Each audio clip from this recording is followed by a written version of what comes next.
পাতাটা মুনতাহা থেকে পড়ে যায়, আমি ওই পাতাটা নিয়ে নোট করি, আর আল্লাহর বান্দার সামনে দিয়ে প্রত্যেকদিন সকালবেলা একবার যাই, বলি আব্দুল করিম তোমার জীবনের আর মাত্র 39 দিন বাকি আছে। আজরাইল বলে হুজুর হায়াত শেষ হয়ে যাওয়ার পরে 40 দিন আগে তার এই পাতাটা ঝরে পড়ে যায়, আমি পাতাটা নিয়ে তাকে লিস্টের আওতার মধ্যে নিয়ে আসি। নবী গো,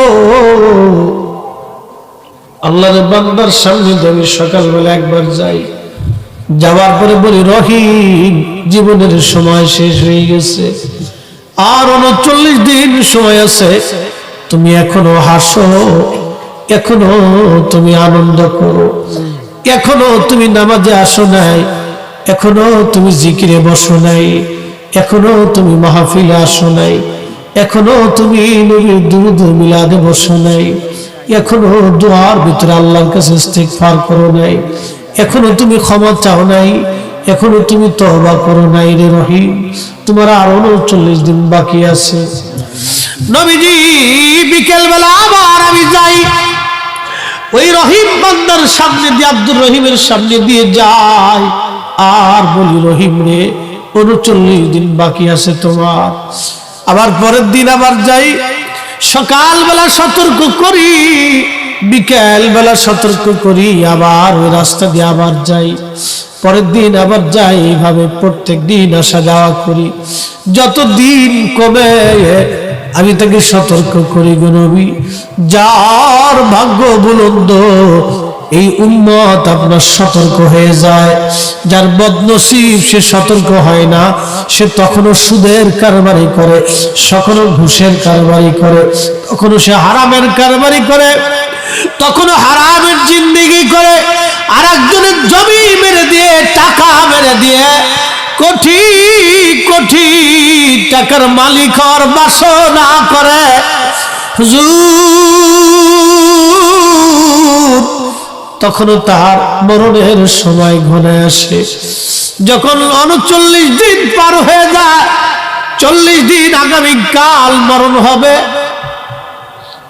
39 দিনের মাথায় বিকেল বেলা থেকে স্মরণ করি, সামনে দিয়ে যাওয়ার সময় বলে আব্দুর রহিম আর মাত্র একটা রজনী তোমার বাকি আছে, তুমি এখনো হাসো, এখনো কি তোমার সময় হয় নাই তওবা করার, এখনো কি সময় হয় নাই নামাজে আসার, এখনো কি সময় হয় নাই খোদার জিকিরে বসার, এখনো কি সময় হয় নাই নবীর সুন্নত মানার, এখনো কি সময় হয় নাই তোমার দাড়ি রাখার, এখনো কি সময় হয় নাই তোমার মাথায় টুপি দেওয়ার, এখনো কি সময় হয় নাই তোমার জিকিরে বসার, এখনো কি সময় হয় নাই আল্লাহর দেওয়া হালাল রিজিক খাওয়ার জন্য কি সময় হয় নাই?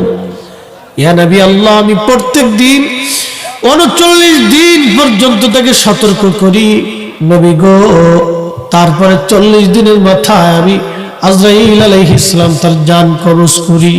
আল্লাহ বলেন কুল ইন্নাল মাউতাল্লাযী তাফিরুনা মিনহু ফাইন্নাহু মুলাকীকুম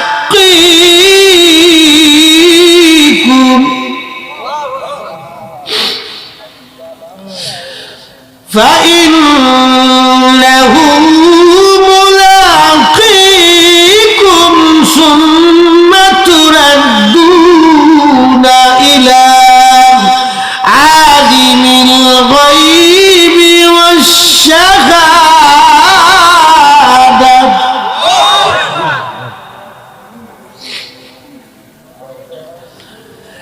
আল্লাহ ডাক দিয়ে বললেন, কুল হুজুর আপনি বলুন, আপনি বলে দেন, ইন্নাল মাউতাল্লাযী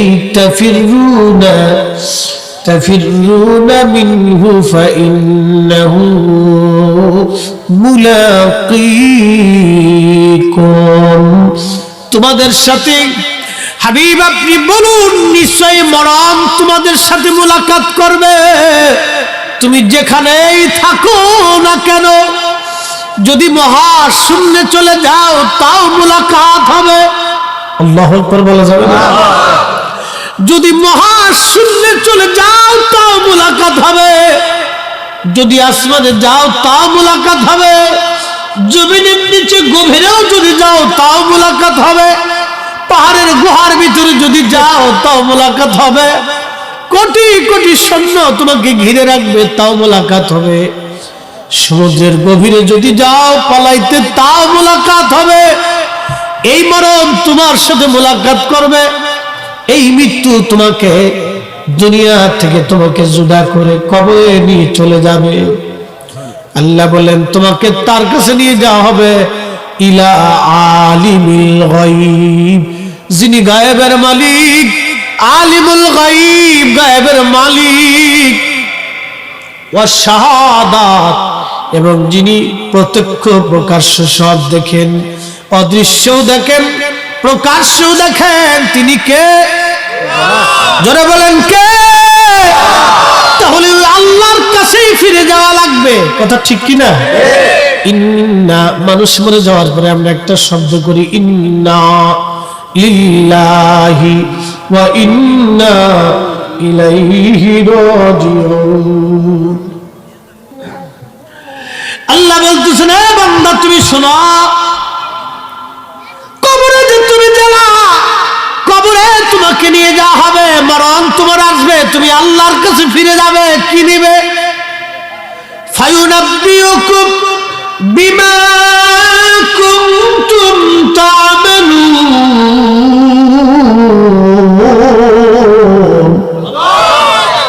আল্লাহ বলেন তুমি কি আমল দিয়েছো, কি নামাজ দিছো, কি রোজা দিছো, কি হজ দিছো, কি যাকাত দিছো, কি সদকা দিছো, কি জিকির দিছো, কি সুন্নত দিয়েছো, কি ইবাদত দিয়েছো, কি নবীর প্রেম দিয়েছো, কি দুরূদ দিয়েছো, কি নফল ইবাদত দিয়েছো, কি ফরজ দিয়েছো, কি ওয়াজিব দিয়েছো, কি সুন্নত দিয়েছো, কি মুস্তাহাব দিয়েছো, কি হালাল দিয়েছো, কি হারাম ছেড়েছো, তোমার জীবনের সমস্ত আমলগুলি বিমা, আল্লাহ বলেন বিমা কুনতুম তা'মালুন, তুমি যা দিয়েছো সেই দিন তোমাকে সব দেখানো হবে, তুমি যা আমল করেছো সেই দিন তোমাকে সব দেখানো হবে, বলে দেওয়া হবে তুমি এটা করেছো, এটা করেছো, এটা করেছো, এটা করেছো, সব সেই দিন তোমাকে দিয়ে দেওয়া হবে। আজরাইল বললেন, হুজুর আপনার উম্মতের 40 দিন আগে সিদরাতুল মুনতাহার পাতা ঝরে পড়ে যায় মরণের, 40টা দিন আমি তাকে সতর্ক করতে থাকি। নবী গো, আপনার উম্মতের মধ্যে যার বুলন্দ নসিব এ সতর্ক হয়, যার বদনসিব সে সতর্ক হতে পারে না, সে তখনও গুনার মধ্যে ডুবে যায়। হ্যাঁ যুবক বন্ধু, বৃদ্ধ বাবা, এখনো কি সময় হয় নাই সালাতের কাতারে দাঁড়ানো? এখনো কি সময় হয় নাই জিকিরের মধ্যে বসা? আপনাকে কিসে বাধা দিল? আল্লাহ বলেন, আল্লাযী খালাকাকা, তোমাকে যিনি সৃষ্টি করলেন। আচ্ছা বলেন, সৃষ্টি করলেন কে? আল্লাহ। মায়ের রেহেমের ভিতরে আমি ছিলাম, বাবার নির্গত একটু পানি, এই পানির ভিতরে ছিল শুক্রাণু। শুক্রাণু মানে কীট, যেটা খালি চোখে দেখা যায় না, দূরবীক্ষণ অনুবীক্ষণ যন্ত্র দিয়ে দেখা লাগে কীট। এমন একটা কীট চোখের মধ্যে দেখা যায় না, একটা কীট মায়ের রেহেমের ভিতরে আল্লাহ পাক বাবার মাধ্যমে পৌঁছায় দিলেন। মায়ের রেহেমের মধ্যে আল্লাহ আমার বডি বানাইতে লাগলেন।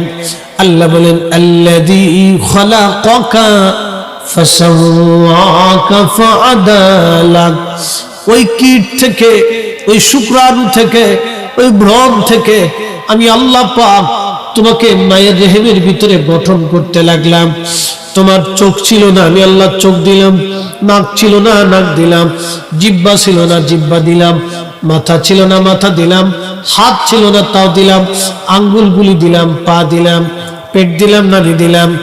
লাকাদ খালাকনাল ইনসানা ফি আহসানি তাকওয়িম।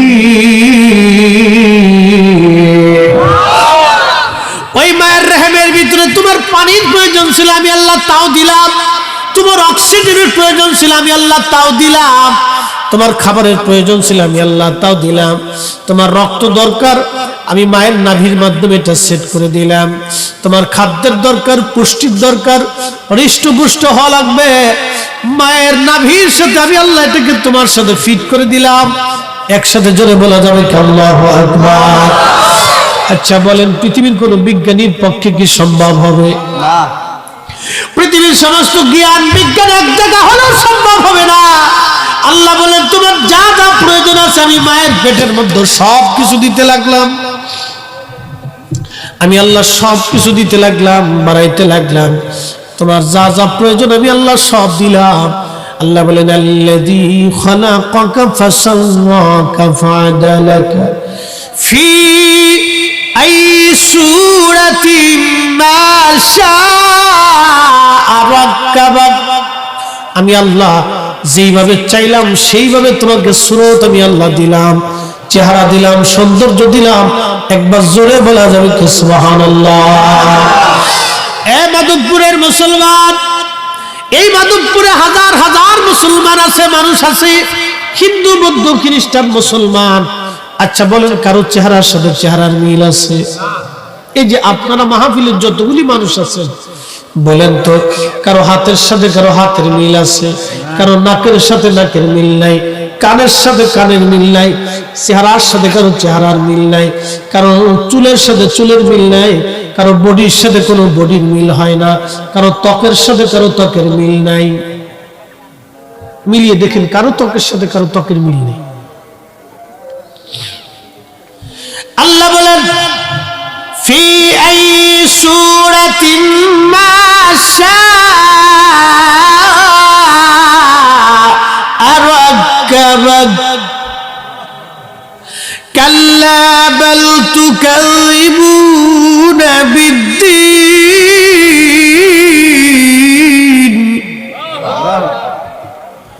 কাল্লা বাল তুকাযিবুনা বিদ্দীন।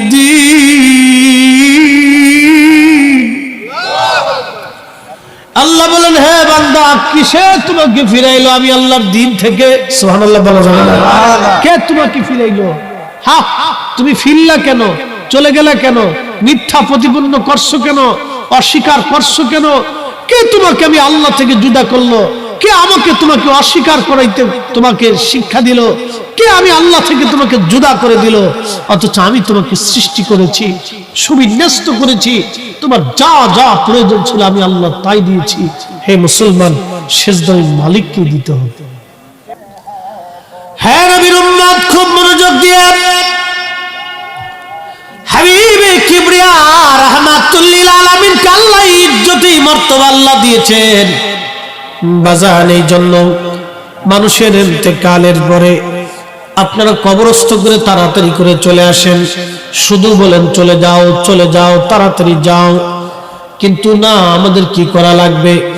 মানুষ কবরে দেওয়ার পরে আমরা তাড়াহুড়া করে চলে আসি না। আল্লাহ নবী বলেন উম্মত একটা উট জবাই দেওয়ার পরে, খুব মনোযোগ দিয়ে, একটা উট জবাই দেওয়ার পরে এই উটের গোশত বানাইবা, এই উটের গোশত বন্টন করবা, যে পরিমাণ সময় লাগে একটা উট জবাই দিয়ে উটের চামড়া সিলাইয়া গোশত বানাইয়া বন্টন করা পর্যন্ত যে সময় লাগে, নবীজি বললেন উম্মত তোমার ভাইয়ের কবরের পাশে তত সময় দাঁড়িয়ে দাঁড়িয়ে তালকিন করো, দোয়া করতে থাকো, তার জন্য ইস্তিগফার করতে থাকো। কেননা কিছুক্ষণ পরে তোমার ভাইকে প্রথম পরীক্ষায় অবতীর্ণ হতে হবে, 3টা প্রশ্নের জবাব দিতে হবে। মার রাব্বুকা ওয়া মা দীনুকা মা কুনতা তাকুলু ফি হাক্কি হাযার রাজুল। আহা কি কঠিন প্রশ্ন! প্রশ্নপত্র ফাঁস করে দেয়া হলো, উত্তরপত্র ফাঁস করে দেয়া হলো, কিন্তু একটা দিনের জন্য এই প্রশ্ন আল্লাহ বাতিল করে দেন নাই। প্রশ্ন ফাঁস হয়ে গেল, উত্তরও ফাঁস হয়ে গেল, কিন্তু একটা দিনের জন্য আমার মালিক আল্লাহ প্রশ্নোত্তর বন্ধ করে দেন নাই। এই কবরের মধ্যে 3টা প্রশ্ন করা হবে। সাহাবীরা তোমার ভাইয়ের কবরের পাশে দাঁড়ায়া দাঁড়ায়া ইস্তিগফার করতে থাকো। আল্লামা ইমাম নববী রাহমাতুল্লাহ আলাইহি একটা কিতাব লিখছেন রিয়াজুস সালিহিন, এই কিতাবের ভিতরে একটা বাব করেছেন আদ-দুআউ লিল মাইয়িত বাদা দফানিহি, আদ-দুআউ লিল মাইয়িত বাদা ওয়াফাতিহি। মানুষের মরণের পরে দোয়া, মানুষের দফনের পরে দোয়া, মানুষের মরণের পরে দোয়া, মানুষের দফনের পরে দোয়া। আমার দেশে একদল আছে দোয়া মানে না, দোয়া মানে না, দোয়া মানে না। ওর মতো কপাল পুরা পৃথিবীতে আর কেউ হতে পারে না। বাপ কথা বলেন ঠিক কিনা? ও কপাল পুরা বদনসিব, বদনসিব, বদনসিব। উসমান গনি জিন্নুরাইন বলেন আমরা একজন সাহাবীকে কবরস্থ করলাম। কবর দেওয়ার পরে নবীজি দাঁড়িয়ে গেলেন। আল্লাহর নবী দাঁড়িয়ে বললেন সাহাবীরা ইস্তাগফিরু লিআখিকুম, তোমরা তোমার ভাইয়ের জন্য ইস্তিগফার করো, কেননা কিছুক্ষণ পরে মুনকার নাকির আসবে, তাকে 3টা প্রশ্ন করা হবে, খুবই কঠিন কঠিন। এই প্রশ্নের জবাব যদি দিতে পারে বাকি মঞ্জিলগুলি সহজ হয়ে যাবে, আর এই প্রশ্নের জবাব যদি দিতে না পারে বাকি মঞ্জিলগুলি কঠিন হয়ে যাবে। এই জন্য হযরত উসমান গনির জীবনীতে আসছে কোন কবরের পাশে দাঁড়াইলে উসমান গনি থরথর থরথর করে কাঁপতে থাকতেন আর কাঁপতে থাকতেন। সাহাবীরা বলতো হুজুর আপনি তো জিন্নুরাইন, 2 নূরের অধিকারী, আপনি জিন্নুরাইন 2 নূরের অধিকারী, 2 নূরের অধিকারী, 2 নূরের অধিকারী, 2 নূরের অধিকারী। ইয়া নবী আল্লাহ, ইয়া আমিরুল মুমিনিন, আপনাকে আল্লাহ নবী দুনিয়ার থেকে জান্নাতের সুসংবাদ দিয়ে দিয়েছে, তারপর কবর দেখে আপনি কেন কাঁদেন? উসমান গনি বলতেন সাহাবীরা রে, এই কবর হলো প্রথম ঘাঁটি, এই কবরের 3টা প্রশ্নের জবাব যদি কেউ দিতে পারে বাকি মঞ্জিলগুলি সহজ হয়ে যাবে। এই প্রশ্নের জবাব যদি না দিতে পারে বাকি মঞ্জিলগুলি তার জন্য কঠিন হয়ে যাবে। আমি উসমান গনি কাঁদি, আমি উসমান কি 3টা প্রশ্নের জবাব দিতে পারবো কিনা? যদি আমি জবাব দিতে না পারি আমি উসমান গনির জন্য জীবনটা বরবাদ হয়ে যাবে। আহা, হযরত উসমান গনির মতো সাহাবী যদি কবর দেখে ভয় পাইতে দেখে আল্লাহকে, হে নবীর উম্মত কত কঠিন হতে পারে এই কবর। ওই কবরে যাওয়ার আগে আপনাকে 2টা জিনিস নিয়ে যাওয়া লাগবে, 2টা জিনিস নেওয়া লাগবে। ওই কবরে যাওয়ার আগে আপনাকে 2টা জিনিস নিতেই হবে, নিতেই হবে। হায় আফসোস, আপনি বাড়ির জন্য, ঘরবারের জন্য, জমির জন্য, সন্তানের জন্য কামলা দিলেন, সারাদিন গাধার মতো খাটতেছেন, সারা রাত্র খাটতেছেন, বাড়ি বানাবেন, বিল্ডিং বানাবেন, বালাখানা বানাবেন, জমি কিনবেন, সন্তানের জন্য অনেক কিছু রেখে যাবেন। কিন্তু এই সন্তান যদি আপনার জন্য দোয়া না করে তাহলে বোঝা গেল আপনার জীবনটা বৃথা হয়ে গেল। এই সন্তানকে এই জন্য নেককার বানাইতে হবে। আল্লাহর নবী বলেন মানুষ মরে যাওয়ার পরে 3টা জিনিস তার সঙ্গে যাবে। মানুষ মরে যাওয়ার পরে 3টা দরজা তার খোলা থাকবে। একটা হলো সদকায়ে জারিয়া, প্রবাহিত সওয়াব। আপনি একজনের ঘরে টিউবওয়েল লাগিয়ে দিয়েছেন, গরিব মানুষ, ওই টিউবওয়েল থেকে যতদিন পানি খাবে ততদিন পর্যন্ত সওয়াব চলবে। মসজিদ বানিয়েছেন, যতদিন আল্লাহর ঘর থাকবে, মানুষ নামাজ পড়বে, ততদিন সওয়াব চলতে থাকবে। এরপরে হলো ইলমের খেদমত। এই যে মাদ্রাসা বানানো হয়েছে, এই মাদ্রাসা যতদিন থাকবে, ছেলেরা যতদিন কোরআন শরীফ তেলাওয়াত করবে, আপনার আমলনামায় নেকি চলতেই থাকবে, চলতেই থাকবে। আপনার ছেলে ভুলে যাবে, মেয়ে ভুলে যাবে, আপনার প্রতিবেশী ভুলে যাবে, গ্রামবাসী ভুলে যাবে, গুমটিয়ার মুসলমান, মাধবপুরের মুসলমান, আপনাকে সবাই ভুলে যাবে, কিন্তু মাদ্রাসা আপনাকে ভুলে যাবে না। ছেলেরা কোরআন পড়তে থাকবে। ও সকালবেলা রাত 3টের সময় উঠে কোরআন হাতে নেয়, সকাল 9টার সময় ঘুমাইতে যায়, 12টার পরে গোসল করে জোহরের নামাজের পরে আগে আজানের সময় কোরআন হাতে নেয়, একবার আসর পর্যন্ত কোরআন পড়ে, আসর থেকে মাগরিব খেলাধুলা করার পরে মাগরিব থেকে ঘুমোতে যাওয়ার আগ পর্যন্ত কোরআন হাতে নেয়। ও বাজানো কোরআন শরীফ পড়তে থাকে। আপনি যখন ফেসবুক চালান, খবর দেখেন, চার দোকানে আড্ডা দেন, তখন এই বাচ্চারা কোরআন শরীফ পড়ে। ভাইজান, এই বাচ্চারা তখন কোরআন পড়ে। এই জন্য আপনার সন্তান আপনাকে ভুলে যাবে। সন্তানের মোহে পড়ে, জমির মোহে পড়ে, শ্বশুর বাড়ির কথা মনে করে আপনার সন্তান আপনাকে ভুলে যাবে। দুয়ার কথা মনে থাকবে না, কিন্তু এই মাদ্রাসা যতদিন চলতে থাকবে, এই মাদ্রাসায় আপনি যেই টাকা দিয়েছেন, খেদমত দিয়েছেন, জমিন দিয়েছেন, এই মাদ্রাসা ততদিন পর্যন্ত আপনার আমলনামায় নেকি চলতেই থাকবে, চলতেই থাকবে। একবার জোরে বলা যাবে কি সুবহানাল্লাহ। হ্যাঁ মুসলমান বন্ধুগণ আমার, প্রিয় নবীজি বললেন, উম্মত কবরের পাশে দাঁড়াও, তোমার ভাইয়ের কবরের পাশে নাহাইতুকুম আন জিয়ারাতিল কুবুর ফাজুরুহা, তোমাদের জন্য কবর জিয়ারতকে নিষেধ করতাম, এখন থেকে কবর জিয়ারত করো। কবর জিয়ারত তুমি করতে থাকো, বেশি পরিমাণে কবর জিয়ারত করো। একসাথে বলা যাবে মারহাবা। বন্ধু আমার খুব মনোযোগ দেন, আপনাকে জিনিস দুটি নিয়ে যাওয়া লাগবে। কবরের পাশে জিয়ারত করবেন, দোয়া করবেন। বলে হুজুর ওই যে ওরা বলতেছে কবরের পাশে যায় শুধু সালামটা দিয়ে চলে আসবেন, বাদ বাকি যা করবেন সব বেদাত। তার মানে আপনার কবর জিয়ারতের মধ্যে সন্দেহ ঢুকাইছে। হ্যাঁ আস্তে কোন জোরে কোন। সারা বছর সুন্নি করি, আপনারা তো মনে করেন যে আমরা বেদাতি। সারা বছর কেন সুন্নি করি বুঝে যাবে, কেন সুন্নি করি বুঝে যাবে। আপনি কবরে দোয়া না পাইলে বাবা আমার কিচ্ছু আসে না, আমার 4 পয়সা ক্ষতি নেই। আপনি দোয়া কবরে পাইলে আমার 4 পয়সাও লাভ নেই। কবর আপনার, দোয়া আপনার, মেহসর আপনার, প্রশ্ন আপনার, জবাব আপনার, হিসাব আপনার, জীবন আপনার। আমারও তো দায় থাকছে কেন? একটা কারণে দায় থাকছে।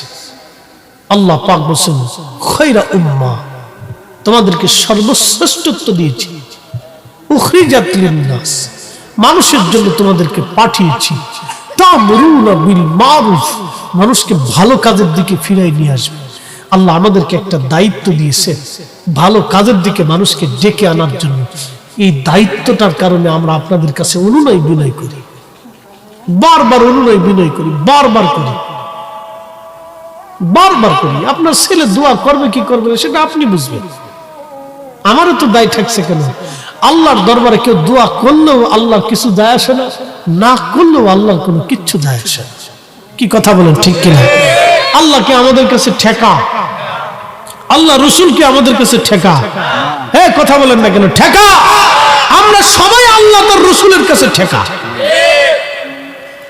সৃষ্টি পৃথিবীর এমন কোন উম্মত নাই যে আল্লাহ তার রসুলের কাছে ঠেকা না আছে। আল্লাহ এবং তার রসুল আমাদের কাছে ঠেকা না, আমরা আল্লাহ তার রসুলের কাছে ঠেকা। বিরাট বড় ঠেকা,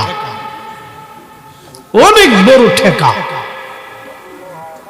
যাহাতা ঠেকা। আল্লাহ বলছেন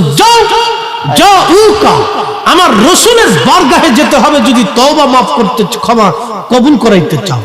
ফাস্তাগফিরুল্লাহ, ইস্তিগফার করবো রসুলের দরবারে, আমি আল্লাহর কাছে ক্ষমা চাবে। ওয়াস্তাগফারা লাহুমুর রাসূল, আমার রসুল যদি তোমারটা কবুল করে, আমি আল্লাহর কাছে তোমার পক্ষে উকালতি করে, লাওয়াজাদুল্লাহ তাওয়াবার রাহিমা, আমি আল্লাহ তোমার জীবনের গুনাহগুলি মাফ করে দিয়ে মাথা থেকে পা পর্যন্ত পবিত্র বানিয়ে জান্নাতি বানিয়ে দেব। না আসতে হয়ে গেছে আরো জোরে। হ্যাঁ সুন্নি কেন করি জানেন? নবী কেন করি জানেন? আমরা নবীর কাছে ঠেকা। গুনাহ মাফ করাইতে হলে নবীর বারগাহে আপনাকে ধন্না দিতেই হবে। কি কথা বলেন না কেন? কোরআন মিথ্যা হবে, আল্লাহর কালাম মিথ্যা হয়ে যাবে না। আল্লাহর কালাম মিথ্যা হয়ে যাবে তা না, আকাশ ভেঙে যাবে, পৃথিবী পুড়ে যাবে, সাগর শুকিয়ে যাবে। আল্লাহর কোরআনের ফয়সালা কোনোদিন পরিবর্তন হবে না। কথা বলেন ঠিক? বলে দিয়েছেন তো মালিক, বলেছেন তোমরা আমার রসুলের কাছে ঠেকা রসুলের কাছে। এখন আপনি আহলে সুন্নাতুল জামাতে থাকবেন না, কোন সাতার দলে যাবেন, চলে যাবেন, তাতে আল্লাহ রসুলের কোন ঠেকা নাই। কি কথা বলেন না কেন? আপনি যদি মনে করেন যে আহলে সুন্নাতুল জামাত ভালো লাগে না, চলে যাবেন, তো যাবেন। আল্লাহ কারো কাছে ঠেকা না, আল্লাহ নবীও আমাদের কাছে ঠেকা না, আমরা নবীর কাছে ঠেকা। এই জন্য আমরা সুন্নিরা নবী নবী নবী নবী করি। আপনি মানলো ভালো, না মানলো আপনার মানা মানা না মানা দিয়ে ধর্ম চলে না। ধর্ম আল্লাহ তো রসুলের আইন মোতাবেক চলবে। হ্যাঁ মুহতারাম হাজিরিন, কথাগুলি পরিষ্কার না ভেজাল আছে? আমি কারো বিরুদ্ধে বলতেছি? দরকার নাই তো। বুঝলে বুঝপাতা, না বুঝলে তেজপাতা। আপনি মানলেও ভালো, না মানলেও ভালো। বলে হুজুর ভালো কেন? ওই যে আগে বলছি, কবর আপনার, মেহেশ্বর আপনার, জবাব আপনার, নবী আপনার, বুঝ আপনার, কোরআন আপনার, শিক্ষা আপনার, দীক্ষা আপনার, বুঝ আপনার, মানা না মানা ওটা আপনার, এটা আমার না। কিন্তু দায়িত্ব আছে বলার, দায়ী আল্লাহ হিসেবে, আল্লাহর দিকে দায়ী হিসেবে, দাওয়াতকারী হিসেবে বলে যাওয়ার দায়িত্ব।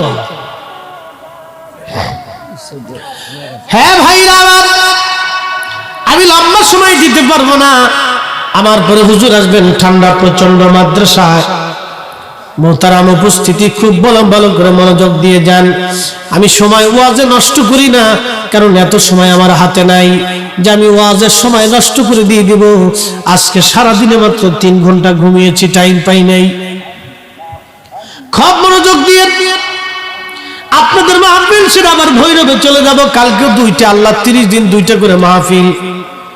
বন্ধুগণ আমার, সময়ের খুবই অভাব। আমি এই জন্য মূল্যবান কথা বলি, কারণ আজকে ওয়াজ করার সময় হয়েছে, আগামীকাল নাও হতে পারে। বাজান, আমার এই কথাগুলি মিডিয়ার মাধ্যমে ভাসতে থাকবে। কোটি কোটি মানুষ আমাদের কথা শুনবে, লক্ষ লক্ষ মানুষ প্রাণ খুলে আমাদের জন্য দোয়া করবে। ও মুসলমান, এই যে কবর জিয়ারত, কবরের পাশে দাঁড়িয়ে বাবা মার জন্য দোয়া করবেন, এখানেও আপনাকে সন্দেহ সৃষ্টি করে দেয়া হলো। এখানেও সন্দেহ। বলি আপনাকে, এই যে স্বামী স্ত্রীর মধ্যে যদি ঝগড়া বাঁধাইতে চান, তো স্বামীর প্রতি স্ত্রীর, স্ত্রীর প্রতি স্বামীর সন্দেহ সৃষ্টি করে দিলে ভেজাল বেঁধে যাবে। এটা হলো শয়তানের কাজ, শয়তানের কাজ। দেখবেন শয়তান এই ঝামেলা পাকায়, স্বামী স্ত্রীর ভিতরে ঝামেলা পাকায় দিয়ে একটা সংসার ভেঙে যায়। 2 দিন গুতাগুতি, মারামারি, এই লাথালাথি, ঘুষাঘুষি, ঝগড়া ফাসাদ চলতে থাকে, পরে তালাক সারাসারি হয়ে যায়। এই বুঝতে পারছেন, সন্দেহ সৃষ্টি করে। তো খুব মনোযোগ দিন। ওদের কাজ হলো ইবাদতের মধ্যে সন্দেহ সৃষ্টি করে। ইবাদতের মধ্যে সন্দেহ সৃষ্টি করে দাও। বলে সন্দেহ কি? বলে দাও বেদাত। কি বলে দাও? না, জোরে বলে, আরো জোরে বলে, বলে দাও বেদাত। যখন বেদাত বলবা, তখন একজন বিশ্বাস করবে, আরেকজন বিশ্বাস করবে না, তো 2 জনের মধ্যে ঝগড়া হবে। কি কথা বলেন না কেন? 2 জনের মধ্যে কি হবে? ঝগড়া হবে। এগুলো এক ধরনের ফাসাদ, ফিতনা। এগুলো এক ধরনের পরোক্ষ ফিতনা, প্রত্যক্ষ ফিতনা। আপনার শরীরের ভিতরে ভাইরাস ঢুকেছে, অসুস্থতা ঢুকেছে। এই অসুস্থতাটাকে আপনাকে সারা শরীরে কুরে করে খাবে। এখানে ঘা হয়েছে, চুলকানি, এই চুলকাচ্ছে আপনার শরীর, এখানে সারা শরীরে কিন্তু এই চুলকানির যন্ত্রণা করতেছে। এই যে বেদাতের ফতোয়া দিয়ে মুসলিম মিল্লাতের ভিতরে চুলকানি সৃষ্টি করা, এই অশান্তি সৃষ্টি করা। কারণ মুসলমান তো একটা দেহের মতো। কি কথা বলেন, ঠিক কিনা? মুসলমান কিসের মতো? একটা দেহের মতো। এই মুসলমান দেহের ভিতরে একটা চুলকানি সৃষ্টি করে দিয়েছে বেদাতের দল। বাস, একটা সন্দেহ সৃষ্টি করে দিল। কি? কবরের পাশে যে শুধু, আমি অনেক মাসালা আছে, আমি অনেক মাসালায় গেলাম না, যেহেতু আজকে কবর নিয়ে আলোচনা করতেছি, এই জন্য কবরের দিকেই যাচ্ছি। এই কবরের পাশে যে শুধুমাত্র সালাম দিবেন, সালামের পরে বাকি যা করবেন সব বেদাত। বাস, বলে দিয়ে দিচ্ছে। এখন বাংলাদেশে মুসলমান আছে কয়েক 18 কোটি, 16 কোটি ধরেন, তো 16 কোটির 9 কোটি বিশ্বাস করবে, 8 কোটি বিশ্বাস করবে, আর বাদ বাকি 8 কোটি করবে না। এই 2টা গ্রুপ হয়ে যাবে, দলাদলি হবে, ধাক্কাধাক্কি, লাথালাথি, গুতাগুতি। ইমাম মুসলি দেখতে পারবে না, মুসলি ইমাম দেখতে পারবে না, এই পাড়া ওই পাড়া দেখতে পারবে না, এই পাড়া দেখতে পারবে না, ছেলে বাপকে দেখতে পারবে না, ভাই ভাইকে দেখতে পারবে না। এরকম সারা বাংলাদেশে কম বেশি টুকটাক আছে। কথা বলেন ঠিক কিনা? এগুলো কি ভালো কাজ না খারাপ কাজ? ফেসাদ, ফেসাদ, ফেসাদ, ফেসাদ, ফিতনা। এটা একটা ফিতনা। এখন প্রশ্ন করবেন মুফতি ফরিদি, সমাধান কি? সমাধান আপনাকে একটা হাদিস থেকে দিয়ে যাব, সারা জীবন মনে রাখবেন। আল্লাহর নবীজি কোন এক কবরের পাশ দিয়ে নবীজি যাচ্ছিলেন, গোরস্থানের পাশ দিয়ে। তো দুটি কবরের পাশ দিয়ে নবী যাচ্ছিলেন, সহিহ বুখারীর হাদিস। দুটি কবরের পাশ দিয়ে নবীজি যাচ্ছিলেন, এমন সময় আল্লাহর নবী দাঁড়িয়ে গেলেন। দাঁড়িয়ে যাওয়ার পরে সাহাবায়ে কেরামকে বলেন, সাহাবীরা রে, পাশের গাছ থেকে তোমরা একটা খেজুরের ডাল কেটে নিয়ে আসো।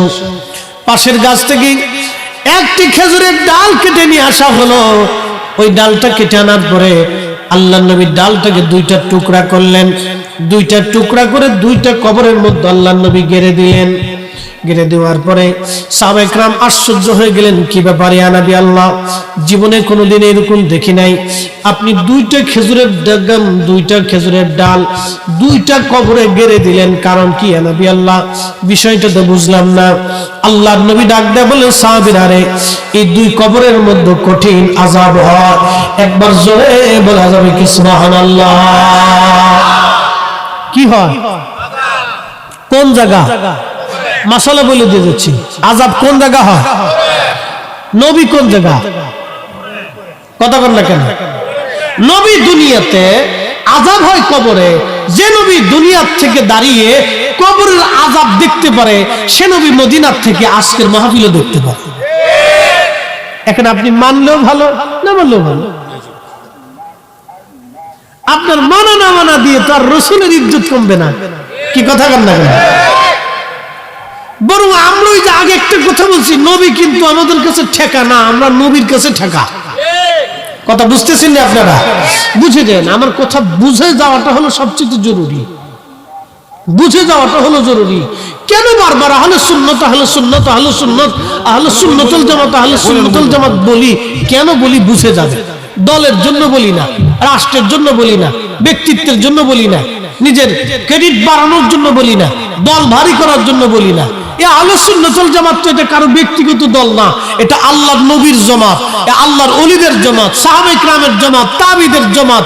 এই জামাতে খাজা মাইনুদ্দিন চিজ ঘুমিয়েছে, বাহাউদ্দিন নকশবন্দ বুখারী ঘুমিয়েছে, হযরত মুজাদ্দিদ আল-ফিসানি ঘুমিয়েছে, হযরত বরফির আব্দুল কাদের জিলানী রাহমাতুল্লাহ আলাইহি ঘুমিয়েছে, শাহজালাল রাহমাতুল্লাহ আলাইহি 360 আউলিয়া ঘুমিয়েছে। পৃথিবীতে যত ওলিয়া, আউলিয়া, নুজাবা, নুকা, আতকিয়া, উলামা, ফুদালা, তারা এই আকীদার ভিতরে ঘুমিয়েছে। যারা এই আকীদার ভিতরে ঘুমিয়েছে তারা আল্লাহর ওলি হয়ে গেছে। কথা বলেন ঠিক না ঠিক? আহলে সুন্নাতুল জামাত ছাড়া কি ওলি হতে পারে না? আমাকে দেখাইতে পারবেন না পৃথিবীতে কোথাও। হানাফি, শাফি, মালিকি, হাম্বলি সবই আকীদার ভিতরে ঘুমিয়েছে। আল্লাহর হাবিব বললেন, দুই কবরের মধ্যে দুইটি ডাল গেড়ে দিলাম, এই জন্য কবরের ভিতরে কঠিন আযাব হয়। সাহাবীরা রে, কঠিন কোনো কারণে না, সহজ কারণে কবরে আযাব হচ্ছে। প্রথম কবরে আযাব হয়, এই লোকটা প্রস্রাব করার পরে ঢিলা কুলুপ ব্যবহার করতো না, প্রস্রাব করার সময় আড়াল করতো না, পর্দা করতো না। কিছু যুবকরা মাঝে মধ্যে দেখবেন যেখানে সেখানে প্রস্রাব করার জন্য দাঁড়ায় যায়, এটা খুব বদব, জায়গা পাইলেন না বলে। কারণ কি? এখানে মেয়ের চরিত্র ভালো না, খুব খারাপ, মেয়ের মার চরিত্র আরো খারাপ। কতক্ষণ আসেনি? আসেনি? বুঝেন তো এবার? বাংলাদেশের এমন কোন গ্রাম নাই যে গ্রামে এই চগলখোর না আছে। এই চগলখোরের জ্বালায় সারা বাংলাদেশে রন্ধে রন্ধে কোনায় কোনায় ঝামেলা, ঝগড়া, ফাসাদ বেঁধে রয়েছে। এরও গেলে আর এক ফাসাদকারী। কি কথা বল না কেন? ওরা এক ফিতনাকারী, এটাও আর এক ফিতনাকারী। এই জন্য কবরের মতো ফেরেশতারা খুব কায়দা মতো শাল্টিং মানে। শাল্টিং বুঝছেন না আপনারা? আমরা ফরিদপুরের ভাষায় কয় একবারে ইয়া চালান, কি বলে আপনাদের, আমাদের এলাকায় বাটাম চালান। বাটাম মানে লাঠি চালান। ফেরেশতারা খুব কায়দা মতো কবরের ভিতরে চালান মারতেছে, রিমান্ডে নিতেছে, খুব রিমান্ডে। এই সগলখোর আর যেটা মুখতে ঢিলা কুলুপ করে না। এই যুবক ভাইরা ভালো করে শুনে যাবেন, প্রস্রাব করার পরে যারা ঢিলা কুলুপ করে না, এদের ভিতরে কবরের ভিতরে খুব শাল্টিং কায়দা মতো মারতেছে। আর একটা হলো সগলখোরের জন্য কবরের ভিতরে কায়দা মতো শাল্টিং বসান দিচ্ছে ফেরেশতারা। আর নবী তো নবী, উম্মত কবরের ভিতর আযাব পায়, নবীকে সহ্য করতে পারে? মারহাবা বলবেন না? আর জোরে বলেন আল্লাহু আকবার। আমরা নবীকে, আর সেই নবী, আহা কত বড় দামি নবী, চিন্তা করতে পারছেন? উম্মত কবরে আযাব পাইতেছে, নবী যার বরদাস্ত করতে পারেন না। তো সাহাবীরা দুইটা ডাল কেটে নিয়ে আসে। সাহাবীরা বললেন হুজুর ডাল গিরে দিয়ে কি হবে? প্রিয় নবী ব্যাখ্যা দিলেন, সাহাবীরা এই ডাল আল্লাহর জিকির করবে না। হইছে না? কাশি খুশি দিলাম তো, জোরে কর, আরো জোরে। ডাল কার জিকির করবে? আল্লাহ। প্রিয় নবী বললেন ডাল যত সময় পর্যন্ত তাজা থাকবে তত সময় পর্যন্ত সে আল্লাহর জিকির করবে। এই ডালের জিকিরের কারণে কবরের আযাব আল্লাহ হালকা করে দিবে। দ্বীন, সুন্নত, বেদাত, ইবাদত বুঝে যাবে। প্রশ্ন, ডালের জিকিরের কারণে যদি কবরের আযাব হালকা হয়, তাহলে আমরা কি কবরের পাশে দাঁড়ায় জিকির করতে পারি না? কোরআন শরীফ কার জিকির? তো কবরের পাশে দাঁড়ায় সূরা ফাতিহা পড়লে জিকিরটা কার হয়? কবরের পাশে দাঁড়ায় দুরূদ শরীফ পড়লে জিকিরটা কার হয়? কবরের পাশে দাঁড়ায় হাত তুলে দোয়া করলে জিকিরটা কার হয়? তো ডালের জিকিরের কারণে যদি কবরের আযাব মাফ হতে পারে, নবী উম্মতকে শিখাচ্ছে ডালে জিকির করবে, জিকিরে কবরের আযাব হালকা হবে। তো একটা ডালের জিকিরের জন্য যদি কবরের আযাব হালকা হয়ে যেতে পারে, তাহলে আমরা কবরের পাশে দাঁড়ায় কোরআন শরীফ তেলাওয়াত করে, দুরূদ শরীফ পড়িয়ে, এরপরে আল্লাহর বান্দার জন্য দোয়া করলে আমাদের দোয়া এবং জিকিরে কোরআন তেলাওয়াতে আল্লাহর বান্দার কবরের আযাব আল্লাহ মাফ করে। হ্যাঁ সুবহানাল্লাহ, আস্তে করে জোরে বলো। তাহলে যারা কবর জিয়ারত করাকে নিষেধ করতেছে, অর্থাৎ কবরের পাশে দাঁড়িয়ে কোরআন তেলাওয়াত করা, জিকির করা, দোয়া করাকে বেদাত বলতেছে, তাহলে বুঝে গেল আমরা বেদাতি না হেরা বেদাতি। আমরা বেদাতি না হেরা বেদাতি। এই বেদাত বুঝে গেছিল না, হেরা বেদাতি। যদি হেরা বেদাতি না হয় তাহলে আল্লাহ রাসূলের হাদিস মিথ্যা হবে, নবীর জীবনটা মিথ্যা হয়ে যাবে। বুঝে কবরে যাবে, বুঝটা হলো আসল জিনিস। কি করে বুঝাবো আপনি বলেন তো? হা একটা খেজুরের ডাল পুঁতে দিয়ে নবীজি উম্মতের কবরে নেকি পাঠিয়েছে। খেজুরের ডাল পুঁতে দিয়ে নবী উম্মতের কবরে নেকি পাঠিয়েছে। আর আমরা নবীর উম্মত, আশরাফুল মাখলুক, আমাদের জিকিরে কেন কবরের আযাব বন্ধ হবে না? এই সমস্ত বেদাতের দল আজকে আমাদের ঈমানকে কুরে কুরে খাচ্ছে, আমাদের ঈমানও খাচ্ছে, আমাদের আমলও খাচ্ছে। কথা বলেন ঠিক না ঠিক? দোয়া কি চলবে? আওয়াজ তুলে বলেন দোয়া কি হবে? কারো যদি করতে মন না চায় তাহলে ভাব তোমার করতে মন চায় না, তুমি যাও গে। তোমার দোয়ার আমার দরকার নাই। জোর করে তোমার কাছ থেকে দোয়া নিতে যাবো না। যে মহব্বত করে দোয়া করতে আসবে আমার তার দোয়ার দরকার। কি কথা কর না? তুমি করতেছো না, তোমার দোয়ার আমার কোনো প্রয়োজন, তোমার দিয়ে জোর করে দোয়া করাইতাম না। তোমার যদি দোয়ার দরকার না তো চলে যাও, তোমার দোয়ার দিয়ে আমার কোনো প্রয়োজন নেই। তুমি দোয়া নিজেই মানো না, হুজুর জোর করে মুরিদ করে লাভ কি? এই মুরিদ বেশি দিন থাকবো? অল্প বয়সের দাড়ি আর ওই কি কয় সরের ফরের বাড়ি, এটার কোনো গ্যারান্টি নেই। অল্প বয়সের দাড়ি আর সরের ফরের বাড়ি, এটার নদীর ফরের বাড়ি, এটার কোনো গ্যারান্টি নেই। তো জোর করে দোয়া করো, নেই দোয়ার কোনো গ্যারান্টি নেই। তো যে দোয়া মানে, যে দোয়া করে, মোহাম্মত করে করতে আসবে, আমার তার দোয়ার দরকার, বাস সে হলেই চলবে। আল্লাহ কবুল করুক, বলেন আমিন। প্রিয় মুসলমান, এই কবর মৃত্যু নিয়ে অনেক সময় পর্যন্ত আপনাদের সামনে তাকরীর আমি শোনাইলাম। তাহলে মানুষ মরে যাওয়ার পরে আপনি তাড়াহুড়া করবেন না, তাড়াহুড়া করে চলে আসবেন না। কবরের পাশে দাঁড়িয়ে তালকিন দিতে থাকবেন, দোয়া করতে থাকবেন, কোরআন পড়তে থাকবেন, সূরা ইয়াসিন থেকে তেলাওয়াত করতে থাকবেন। কবরের পাশে দাঁড়িয়ে দাঁড়িয়ে কিছু সময় কালেমা আর জিকির আপনি করতে থাকবেন, কোরআন তেলাওয়াত জোরে জোরে তেলাওয়াত করতে থাকবেন। কত সময় একটা উট জবাই দেওয়ার পরে এই উটকে চামড়া সিলাইয়া গোশত বানাইয়া, এই উটটাকে গোশত বানাইয়া বন্টন করার যে সময়টা দরকার, এই সময় পর্যন্ত আপনি কবরের পাশে দাঁড়ায় দাঁড়ায় তালিম তারবিয়ত তালকিন দিতে থাকবেন। এটা আল্লাহর নবীর জীবনের সুন্নাত। এই জন্য কবর দেশত করার পরে তাড়াহুড়া করে চলে আসবেন না। যাদের সম্ভব হয় কবরের পাশে কিছু সময় দাঁড়ায় কোরআন জোরে জোরে তেলাওয়াত আপনি করবেন। মুহতারাম উপস্থিতি, কেন কিছুক্ষণ পরে মুনকার নাকির আসবে 3টা প্রশ্ন করার জন্য। আহা, বড় কঠিন। আপনি চিন্তা করলে শরীর শিহরায় উঠবে, চামড়ার পশমগুলি দাঁড়ায় যাবে। আজকে আমি যদি মারা যাই, আগামীকাল সন্ধ্যা লাগার আগেই আমাকে কবরস্থ করা হবে। তার মানে সন্ধ্যার আগেই আমার সওয়াল জবাব সন্ধ্যার আগেই হয়ে যাবে। প্রশ্ন আমি ফরিদি কি আগামীকাল কবরের প্রশ্নের জবাব দেওয়ার জন্য আমি প্রস্তুত আছি কিনা? আহা, আমি প্রস্তুত আছি কিনা, আমি প্রস্তুত আছি কিনা, আমি প্রস্তুত আছি কিনা? প্রথম প্রশ্ন, আমার রব্বুকা, তোমার রবকে। মার রব্বুকা, তোমার রবকে। মার রব্বুকা, তোমার রবকে। এই জন্য আল্লাহর ওলিরা অধিক পরিমাণে জিকির করাইতেন। জিকির আল্লাহ আল্লাহ আল্লাহ আল্লাহ আল্লাহ আল্লাহ আল্লাহ আল্লাহ আল্লাহ আল্লাহ আল্লাহ আল্লাহ। আমি একদিন মাহফিল শেষে আসতেছি, দেখি এক বাড়ি থেকে জিকিরের আওয়াজ আসতেছে রাত 2টা বাজে। তখন চিন্তা করলাম, আল্লাহ, পৃথিবীতে এরকম কিছু মানুষ এখনো আছে বিধায় তুমি আসমান থেকে বৃষ্টি দাও। হ্যাঁ, গভীর রাত্রিবেলা রাত 2টার সময় আমি আসতেছি মাহফিল করে, গ্রামের রাস্তা দিয়ে মেঠো পথ দিয়ে। তো মাহফিল করে আসতেছে, আমার গাড়ি আস্তে আস্তে চালাচ্ছি, মাটির রাস্তা। ঠিক রাস্তার পাশ থেকে একটা ভাঙ্গা ঘর থেকে জোরে জিকিরের আওয়াজ আসতেছে। ঘরটা তেমন দামি না, একটা ভাঙ্গা ঘর থেকে। তখন আমি চিন্তা করলাম, আল্লাহ, তোমার দুনিয়াতে এরকম কিছু বান্দা আছে বিধায় আমাদের জন্য রিজিকের ফয়সালা করো। তোমার কিছু বান্দা এখনো আছে বিধায় তুমি আসমান থেকে বৃষ্টি দাও, জমিনে শস্য দাও, গাছে ফল এখনো দাও।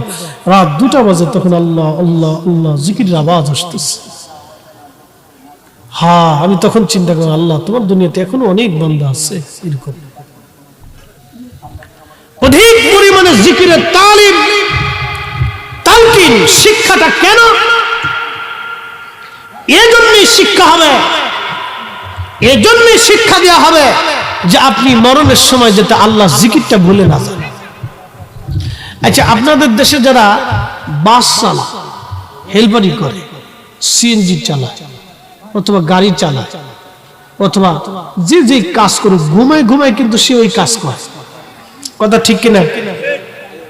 মাঝে মধ্যে আমিও ঘুমে ওয়াজ করি, ঘুমায় জিকির করি, ঘুমায় কোরআন তেলাওয়াত করি। আমি তো আর বলতে পারবো না, আমার বিবি সাহেব মাঝে মধ্যে কি ব্যাপার, কি তুমি কি ঘুমায় মাঝে মধ্যে ওয়াজ করো নাকি? বলে, এটা কি করে সম্ভব? তুমি ঘুমাইতেছো আর ওয়াজ করতেছো, আমি শুনলাম। মাশাআল্লাহ, তুমি শুনতে পারো না, আমি তো কিছু জানি না। ওই যে আমাদের যে অভ্যাস, যে কাজ, এই কাজের জন্য আমি ঘুমায় ঘুমায় ওটা করি। তা আবার দেখবেন যারা এই হেলপারি করে, তারা ওই গাড়ি থামড়ায়, উস্তাদ ভাই প্লাস্টিক, উস্তাদ ভাই সার্বকা, উস্তাদ ভিট আছে, উস্তাদ আসতে যান, উস্তাদ ভ্যান আছে, উস্তাদ দাঁড়ান। হ্যাঁ, গুলিস্তান গুলিস্তান যাত্রাবাড়ি, গুলিস্তান যাত্রাবাড়ি, গুলিস্তান গুলিস্তান যাত্রাবাড়ি, গুলিস্তান গাবতলি, গুলিস্তান গাবতলি, গুলিস্তান গাবতলি, গাবতলি গাবতলি গাবতলি গাবতলি, ঘুমাই ঘুমাই করতেছে, গাবতলি গাবতলি গাবতলি গাবতলি গাবতলি, গুলিস্তান যাত্রাবাড়ি, গুলিস্তান যাত্রাবাড়ি, ঘুমাই ঘুমাই করতেছে। বুঝতে পারছেন? এই যে ঘুমাইছে, ওই সারাদিন হইতে গুলিস্তান গুলিস্তান গুলিস্তান, এই সারাদিন ঘুমাই ঘুমাই গুলিস্তান গুলিস্তান গুলিস্তান। এই জন্য জিকিরটা হলো এমন একটা দামি ইবাদত, আপনি যত অধিক পরিমাণে করবেন আল্লাহ আল্লাহ আল্লাহ আল্লাহ আল্লাহ আল্লাহ আল্লাহ আল্লাহ আল্লাহ। একবার যদি আপনার 33 কোটি লতিফার একটা লতিফা যদি জাগ্রত হয়, আল্লাহ আল্লাহ আল্লাহ, তো মরণের সময় আল্লাহ আল্লাহ আল্লাহ আল্লাহ একবার জোরে বলা যাবে না? আল্লাহু আকবার। আচ্ছা, যে বান্দা মরণের সময় আল্লাহ আল্লাহ আল্লাহ আল্লাহ করতে করতে মারা যায়, সে বান্দা অবশ্যই আল্লাহর মকবুল বান্দা। এই যে আগের যুগের কিছু মুরব্বীরা ছিল, দেখবেন, আমি কথা কেন বলি, আগের যুগে আপনাকে স্মরণ করিয়ে দেওয়ার জন্য। কিছু মুরব্বীরা ছিল, তারা ইন্তেকালের সময় দেখবেন, আমরা শুনেছি, দেখেছি, তারা কালেমা পড়তে পড়তে মারা গেছে। কি কথা ঠিক কিনা? এবং মারা 3 দিন আগে বলে গেছে, আমার আব্বাজন কি অবস্থা হয়েছিল। আমার আব্বাজন মারা 3 দিন আগে সবার কাছ থেকে মাপ সবচেয়ে দিন আদায় যা ছিল সব পরিশোধ করে এসে ক্ষমা টমা চেয়ে এসে মারা গেছে। তার সবাই চিন্তা করে, মুরব্বী মানুষ, এই মন চাইছে, ক্ষমা টমা চাইতেছে, 3 দিন আগে সবার কাছ থেকে মাপ সব চাই একবারে এই বাজার টাজার দিয়ে এলাকা টেলাকা দিয়ে কে কি পাবে না পাবে সব কমপ্লিট করে দিয়ে তারপর মারা গেছে। কেউ এসে বলতে পারে নাই যে আমরা মোল্লাজির কাছে এটা পেতাম, সবাই মোল্লাজি বলতো, আমরা মোল্লা বংশের তো আব্বাকে মোল্লাজি বলতো, যে মোল্লাজির কাছে এটা পাবো, এটা কেউ এসে বলতে পারে, এটা কোনোদিনও বলতে পারে। সারা যারা পাইতো সবার কাছ থেকে সব কমপ্লিট করে দিয়ে বুঝাই সোজাই তাদের কাছে। এটা আল্লাহর নিয়ামত প্রাপ্ত বান্দা যারা, তাদেরকে আল্লাহ পাক একটা ইশারা ইঙ্গিত দিয়ে দেন। আবার যারা বেশি নিয়ামত প্রাপ্ত বান্দা তাদেরকে আল্লাহ পাক বলে দেন অমুক দিন তোমাকে আসতে হবে, তুমি অমুক দিন এসে আল্লাহর বান্দা বলে দেন আমার সময় শেষ হয়ে গেছে, মাফ সব করে দিও। সুবহানাল্লাহ বলা যাবে না? এই যে কেন অধিক পরিমাণে আল্লাহর জিকিরে ফিকিরে ইবাদতের সময় কাটানোর ফল। আমি জানি আপনাদের জন্য কষ্ট হবে, কষ্টের কিছুই নাই, চেষ্টা করলেই হয়ে যায়, কোনো ব্যাপার না, এটা চেষ্টা করলেই হয়। যারা তরিকত পন্থী আছেন, তরিকতের কিছু সবক আছে, এই সবকে কিছু সময় দেখবেন জিকিরের তালিম তরবিয়ত আছে, জিকিরের কিছু সময় আছে, এই সময়টা আপনারা জিকিরে কাটাবেন। শুধু এই সময় না, সর্বহালতে আপনি জিকির করার চেষ্টা করবেন। আর অজু হালতে আপনি অজু দুরূদ শরীফ পড়ার চেষ্টা করবেন। বিশেষ করে প্রত্যেক রজনীতে ঘুমোতে যাওয়ার আগে আপনি অধিক পরিমাণে দুরূদ শরীফ পড়ার চেষ্টা করবেন। আপনি ঘুমোতে যাওয়ার আগে দুরূদ শরীফ পড়বেন, মরার আগে আল্লাহ রাসূলের সাথে আপনার দিদার একদিন হয়ে যাবে। এখন তো দুরূদ শরীফ পড়ে না, ঘুমাইতে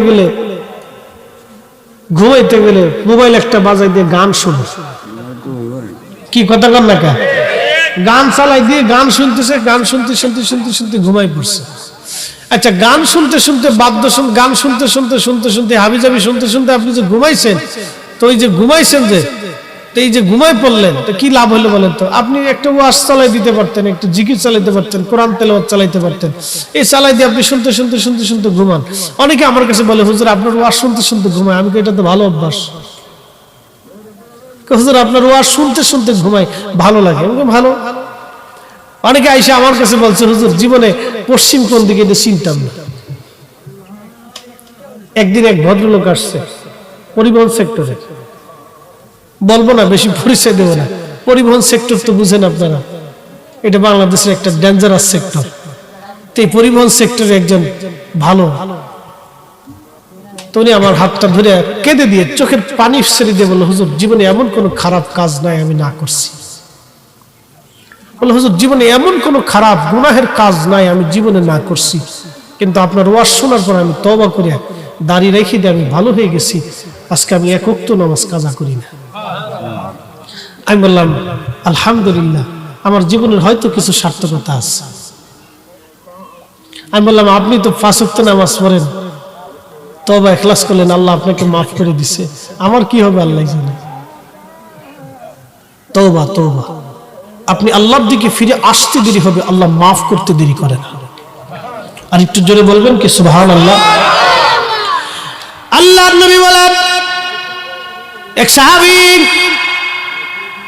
মদিনাতে আগে মেলা হতো, মেলা, এই মেলার ভিতরে মানুষ যাইতো বিভিন্ন পণ্য সামগ্রী কেনার জন্য, বাণিজ্য মেলা যাকে বলা হয়। এই এক মহিলা তার বাচ্চা নিয়ে গেছে মেলার ভিতরে, তার বাচ্চাটা হারিয়ে গেছে। হারিয়ে যাওয়ার পরে এই মহিলাটা বাচ্চাটাকে খুঁজতে খুঁজতে হয়রান হয়ে গেছে, পাগল হয়ে গেছে।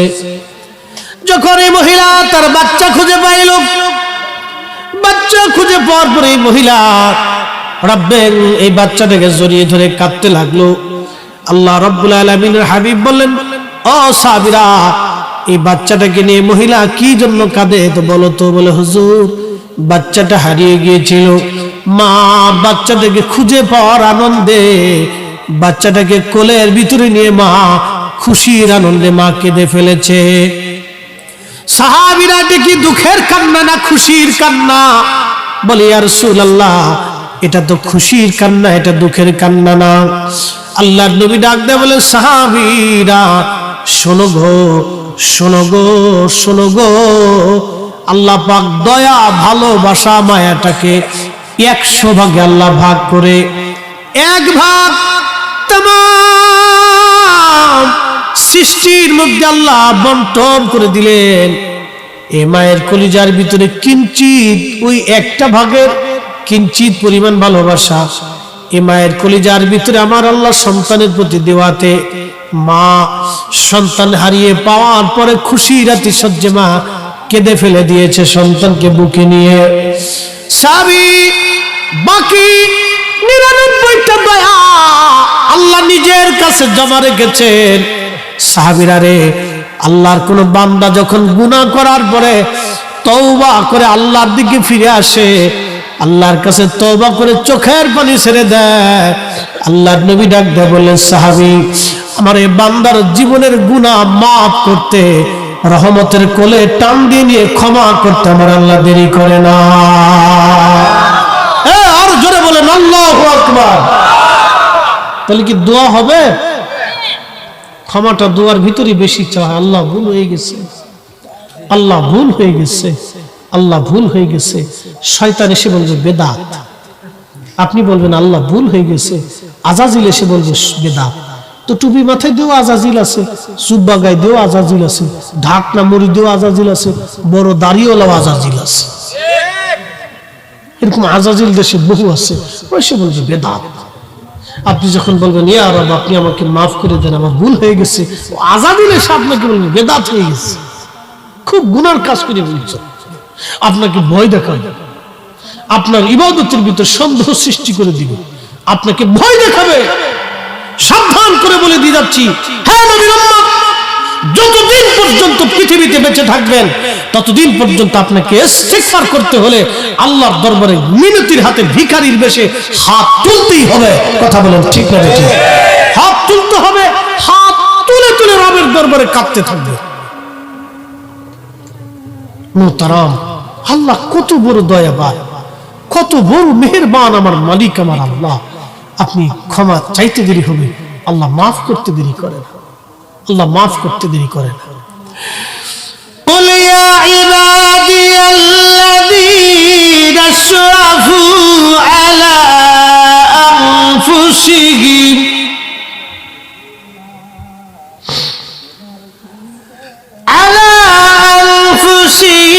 لا تقنطوا من رحمة الله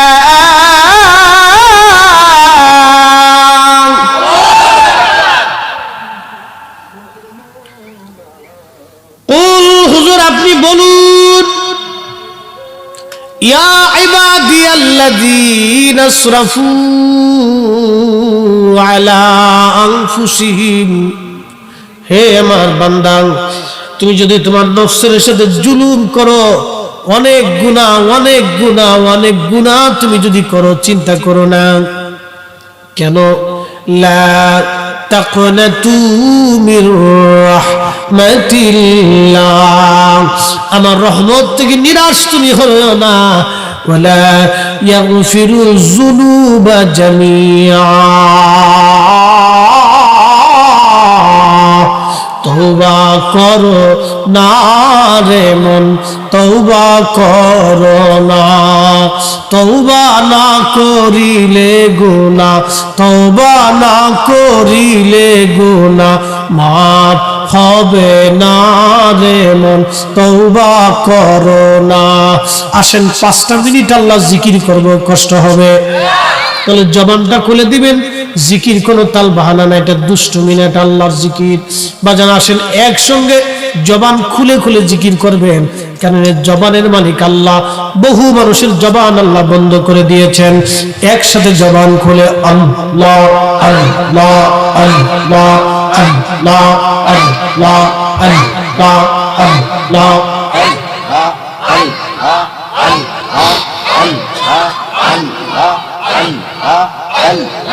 তওবা করো না রে মন, তওবা করো না,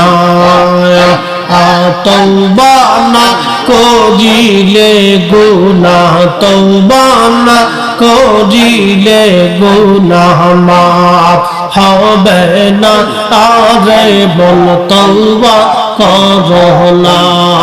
আল্লাহ আল্লাহ আল্লাহ আল্লাহ আল্লাহ আল্লাহ আল্লাহ আল্লাহ আল্লাহ আল্লাহ তওবা করিলে গুনাহ তওবা না করিলে গুনাহ মাফ হবে না রে মন তওবা করো না আল্লাহ আল্লাহ আল্লাহ আল্লাহ পাক কুরআনে বলে হে তওবা করো দিলে দিলে আল্লাহ পাক কুরআনে বলে তওবা করো দিলে দিলে তওবা না করিলে গুনাহ তওবা না করিলে গুনাহ মাফ হবে না যে মন তওবা করো না আল্লাহ আল্লাহ তওবা না করিলে গুনাহ তওবা না করিলে গুনাহ মাফ হবে না আরে মন তওবা করো না আল্লাহ আল্লাহ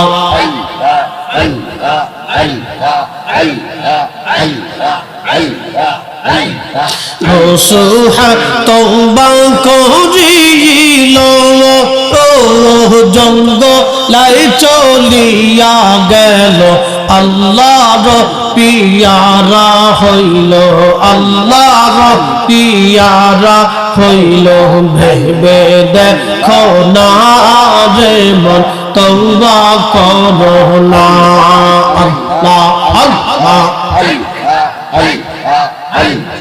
তওবা না করিলে গুনাহ তওবা না করিলে গুনাহ মাফ হবে না আরে মন তওবা করো না আল্লাহ আল্লাহ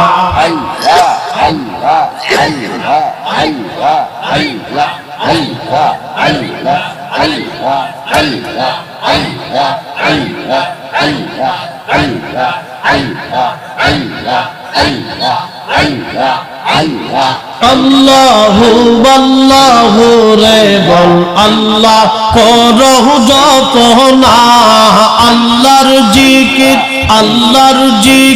না করিলে দিল তো জিন্দা হইবে না গো আল্লাহর জিকির না করিলে দিল তো জিন্দা হইবে না আল্লাহ আল্লাহ রে মন আল্লাহ করো জপনা আল্লাহ আল্লাহ আল্লাহ আল্লাহ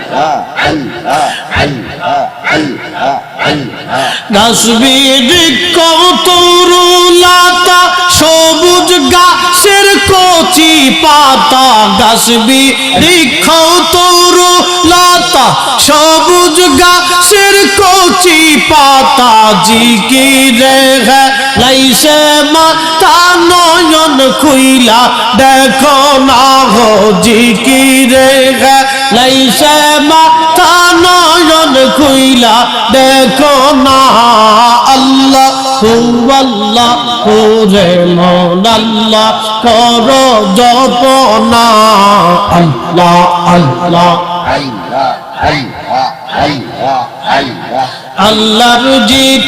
আল্লাহর জিকির না করিলে দিল তো জিন্দা হইবে না গো আল্লাহর জিকির না করিলে দিল তো জিন্দা হইবে না আল্লাহ আল্লাহ রে মন আল্লাহ করো জপনা আল্লাহ আল্লাহ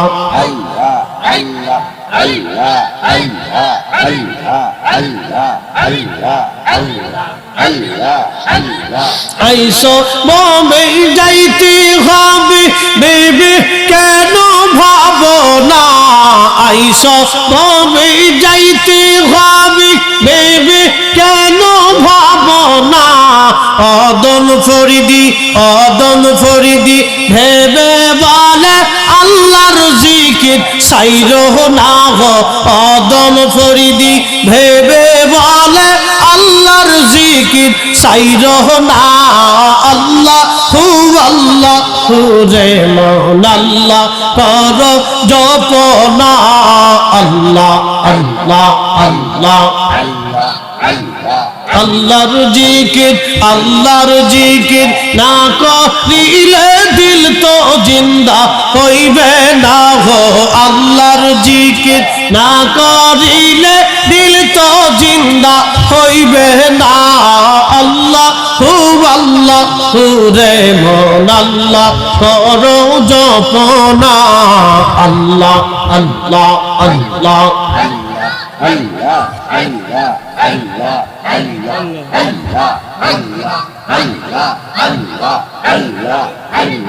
আসমান জমিন গ্রহ তারা আল্লাহর জিকির করে তারা আসমান জমিন গ্রহ তারা আল্লাহর জিকির করে তারা মানুষ হইয়া তোমরা কেন আল্লাহর জিকির করো না আল্লাহ